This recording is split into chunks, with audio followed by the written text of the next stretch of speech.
Hi, everyone.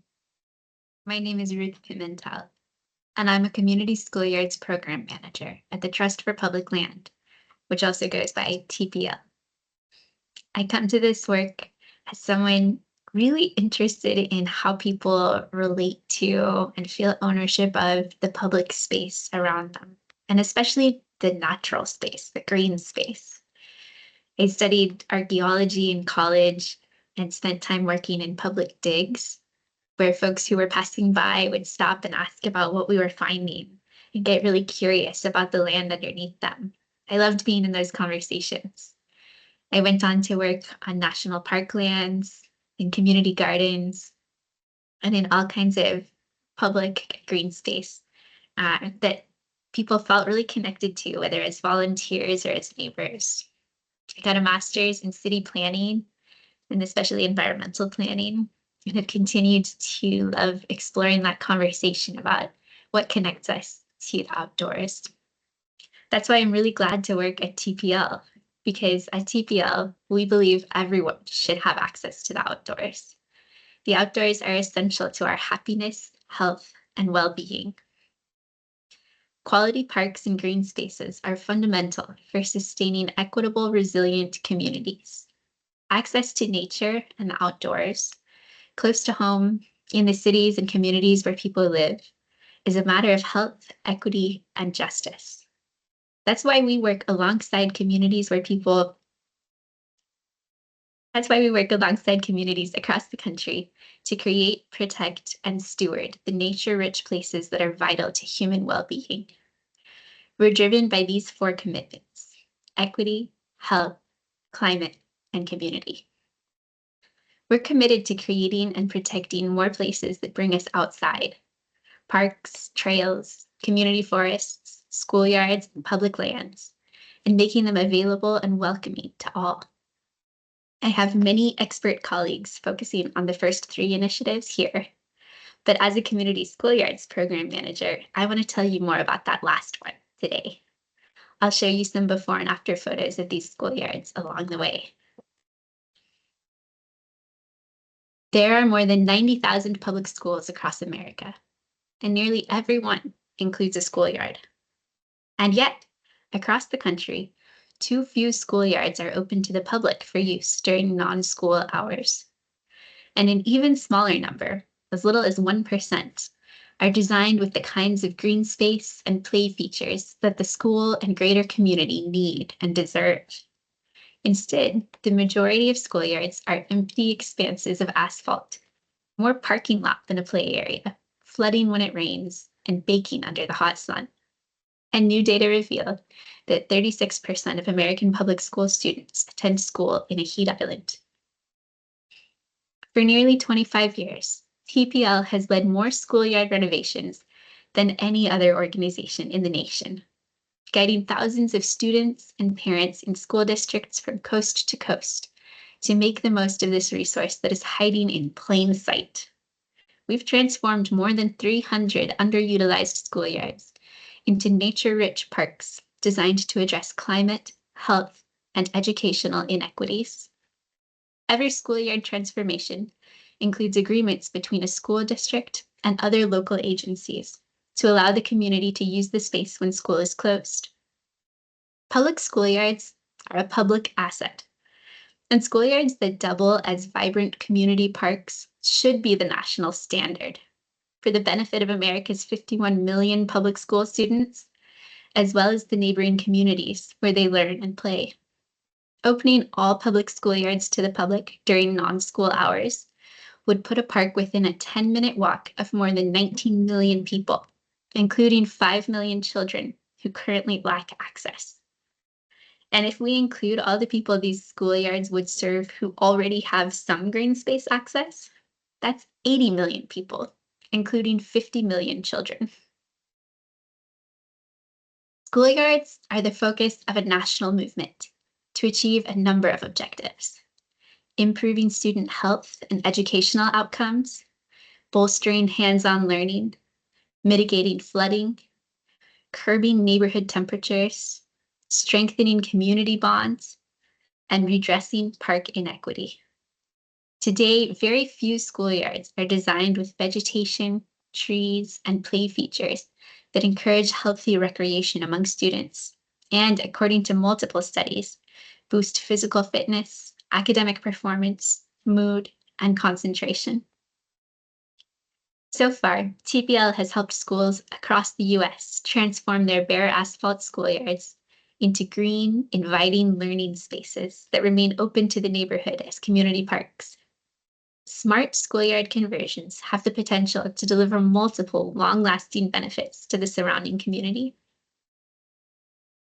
Schoolyards can also provide needed tools for learning, even when these spaces may look very different from each other. Chiloquin in Oregon, which you're seeing here, is an example of one of our newer tribal schoolyards at schools funded by the Bureau of Indian Education. You can see the before aerial photo here has lots of unused space and few interactive features. Afterwards, the schoolyard included culturally relevant art and play equipment made of natural materials. Meanwhile, this completed Vermont schoolyard on the right uses a community forest next to the school and takes classes outside to learn in every kind of weather. Schoolyards can look very different depending on the cultural and geographic needs of the place they are. Educators and parents will likely appreciate the social and personal benefits of investing in greening school grounds. Studies have uncovered the power of nature to improve memory, sharpen focus, alleviate stress, and induce a sense of well-being. One study in the journal Landscape and Urban Planning found that simply seeing trees through a classroom window helped students in Illinois pay attention and recover from stress more quickly than peers who had a view of asphalt or no windows at all. Schoolyards renovated by TPL are designed to soak up stormwater using rain gardens, native plants, absorbent turf, engineered soils, and porous surfaces that serve as sponges. In New York City, for example, where the sprawling combined sewer system handles both wastewater and stormwater, even a small amount of rain can overwhelm treatment plants, leading raw sewage to discharge directly into rivers and bays. But the local schoolyards that TPL has designed there capture an estimated 19 million gallons annually, the equivalent of diverting more than 28 Olympic-sized swimming pools of waste from polluting New York waterways each year. During warmer months, well-designed schoolyards can help neighborhoods stay cool. Unbeknownst to most parents and educators, bare asphalt schoolyards create their own heat islands, raising temperatures not only for the school community, but the entire neighborhood. In contrast to trees and grass, brick and asphalt absorb heat and hold on to it, making many school properties hotter than their surrounding towns and cities. As I mentioned earlier, over a third of the nation's public school students attend school in a heat island, which means the school is hotter by 1.25 degrees Fahrenheit or more on average than the surrounding town. Among that group, over 1 million attend school in an extreme heat island of 10 degrees or more. And in some communities, the heat anomaly exceeds 20 degrees. Analysis of heat maps across 14,000 towns and cities also reveals a strong correlation between heat and income. Students in the lowest income bracket attend schools with heat anomalies that are on average more than double those of schools serving students in the highest income bracket. And TPL's research shows that the problem of heat and schools has grown worse in just the last several years, which were among the hottest on record. This Atlanta schoolyard you're seeing now, Miles Elementary, is one such place where environmental injustice intersects with low-income households. And I'm proud of how the schoolyard has transformed for cooling and water infiltration. This map gives you a sense of the national reach of TPL's Community Schoolyards initiative. And there are more to come. Your eye may be drawn to Florida, which is looking a little empty in this map, but that's not the full story. We'll revisit what's happening in Florida by the end of this discussion. For now, let's zoom in on the work in Atlanta. That's where I'm currently based and have been working in recent years. Atlanta is known as a city in a forest. You can see some of that great mature canopy here. With nearly 450 parks and public outdoor spaces, about 3 out of 4 Atlanta residents have access to nature within a 10-minute walk of home. But as always at TPL, we're thinking about the 1 in 4 who don't. For more than 116,000 Atlanta residents, the benefits of the outdoors are out of reach. Like so many systemic challenges laid bare in recent years, the outdoor equity gap is part of a long history of underinvestment in Black, Indigenous, Latino, immigrant, and low-income communities. In Atlanta, low-income communities have 33% less park space per person than high-income neighborhoods. And communities of color have 48% less than predominantly white neighborhoods. While many Atlanta schools are surrounded by nature, forests, and streams, they often lack the outdoor play structures, learning spaces, and amenities that students, teachers, families, and neighbors need for healthy, equitable, and resilient communities. I chose this before photo to show you how we often find a school on the first visit. Not those asphalt oceans you saw earlier in northeastern cities, but still missing the green infrastructure and biodiversity that make a space a climate hero. Atlanta Public Schools is one of the city's largest landowners, so partnering with them can make a huge impact.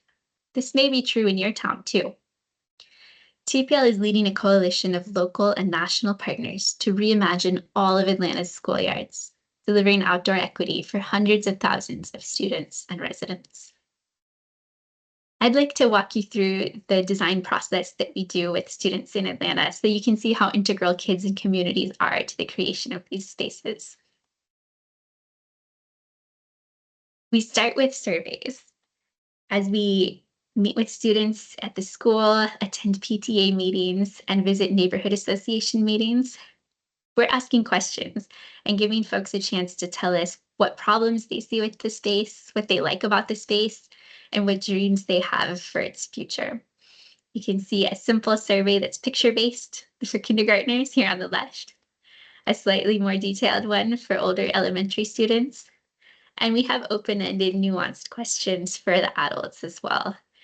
These surveys go out to everyone we can reach, whether that's teachers and staff at the school, parents at the school, or neighbors who just live in the area. All of the data that we get from these survey responses comes back to us, and we share it to our student design partners. You can see a student has started analyzing the data results here in a bar chart that they drew. As the students sift through the data and practice real-life math and statistics, analyzing what they find, they start to see the most important elements, the highest priorities for their classmates and for their community. We find out what's most important and keep that in mind as we move forward with the design. Next, we spend time with the students outdoors. We analyze the schoolyard site. They explore sun and shade patterns, slope. They look at existing waterways, examine how stormwater flows across the site, and interact with lots of local partners that we bring in to meet them. This is a chance for them to learn about environmental careers they might not have been on their radar, and design ones as well. For example, we've worked with Birds Georgia, our local Audubon chapter, and with the city's Department of Watershed Management. This is giving students a chance to learn about the local flora and fauna, to see tools like sample nets and water vials with creatures collected from local streams. As they learn about the site and explore the history of what's been there in the past, they get more context for how the design can work best for the final schoolyard. Finally, students bring together all the information that they've gathered and lay out a design for us. We gave them a simplified version of our real budget. You can see a budget worksheet here. We give them catalogs of real features, site furniture, play equipment, green infrastructure that they may want to purchase. And they work together to make priority decisions, spend the money in a realistic way, and place scale templates of each of the features on a map of the school site. This is an exciting day. It's a long process and it takes a lot of negotiating to come to agreements that make sense for everyone. We're really proud of what they do in these workshops and the way it culminates all the work that they've done throughout a semester. Everything that the students create in this final workshop, we preserve and condense down into a final concept design. This is an example from a school called Tumor Elementary. I wanted to show you this one in particular because this school site has a stream on it, which students didn't know was there before we began the schoolyard design process. Invasive plants have grown thick through the trees all around this water, and it's been hidden from view. The new schoolyard design will manage those invasive plants and add access to the stream so students can visit it for health reasons, for science and outdoor study reasons. And we think it's going to strengthen the community's relationship with their natural world. As the Community Schoolyards program has grown in Georgia, we have learned how to scale up. TPL is now working in 3 different school districts across multiple counties and cities. We've found that the district administrators, particularly in facilities and operations, already know each other across different school districts and have worked together in the past. Building trust with them all and establishing a deeper well of public and private funding has accelerated the pace of growth for Georgia schoolyards quickly. Building on our experience in Atlanta and scaling up beyond Georgia, my TPL colleagues based in Tennessee just started developing a community schoolyards program in Chattanooga. We are bringing our community schoolyards initiative to Chattanooga to invest in neighborhoods that haven't seen much investment and that feel left out from Chattanooga's renaissance. Chattanooga's recently adopted Parks and Outdoors Plan sets an ambitious goal of increasing walkable park access by 20% in the next 10 years. And community schoolyards are called out in the plan as a primary method. The program is beginning with a pilot of 3 schools, selected using TPL data analysis in neighborhoods with the greatest need and the best opportunity for a new schoolyard to impact the community. TPL leads the collaborative Chattanooga Community Schoolyards pilot program in partnership with Hamilton County School District, the City of Chattanooga's Department of Parks and Outdoors, and lots of community partners like the Ridgedale Neighborhood Association, the Boulevard Project, and East Lake Language and Arts Library. I'll note that TPL has a super cool school district connection through the Director of Innovation and Fine Arts. Where we in Georgia have worked mainly with facilities and operations leaders in Georgia, that has given us great practical insights into construction strategies. But working primarily through a curriculum person in Tennessee has meant lots of inspiring creativity and technology to help bring schoolyard design into the classroom. The 3 schools they're working at now are Clifton Hills Elementary, Hardy Elementary, and East Side Elementary, which you see pictured here at their recent groundbreaking day as they started the community schoolyard in August. Now, let's revisit that map we saw earlier. Until recently, there have not been any TPL community schoolyard projects in Florida. I'm excited to share that that's changing this fall as we start work in the city of Miami Beach. The city of Miami Beach is at extreme risk of flooding. Already, roads across the city annually become unusable due to tidal flooding caused by king tides, and more extreme flooding occurs during major storms, like 2005's Hurricane Wilma and 2017's Hurricane Irma. The city is actively adopting and implementing climate adaptations to protect residents and infrastructure. In 2024, the city reached out to TPL for our help to launch a first-of-its-kind climate resiliency project at Biscayne Beach Elementary School. You can see some demographics about the school community here. We'll be working with the older elementary students in 3rd through 5th grade as our chief design partners throughout the fall semester of this school year. A joint use agreement between the school district and the city parks department means the community schoolyard land is already jointly owned and managed. This is great news for this type of project. And there's a particular environmental need here. Surrounded by the Intracoastal Tatum Waterway, the school regularly floods. The land around the school building, currently a grass lot and basketball courts, can be part of the solution. TPL's National Community Schoolyards program has worked in other regions to ensure that schoolyards play a vital role in mitigating impacts of climate change. In fact, our schoolyards can capture, on average, 1 million gallons of stormwater annually to reduce flooding. We hope to do similar work in this space. We'll begin engaging students and neighbors this fall. City Parks employees and school district officials are collaborating as we dig into details like the mangroves on the shoreline, the need for shade, and the opportunities to make this space a living laboratory. The transformed schoolyard will provide an inviting, healthy place for the students to use during the school day and for families and neighbors to use outside of school time.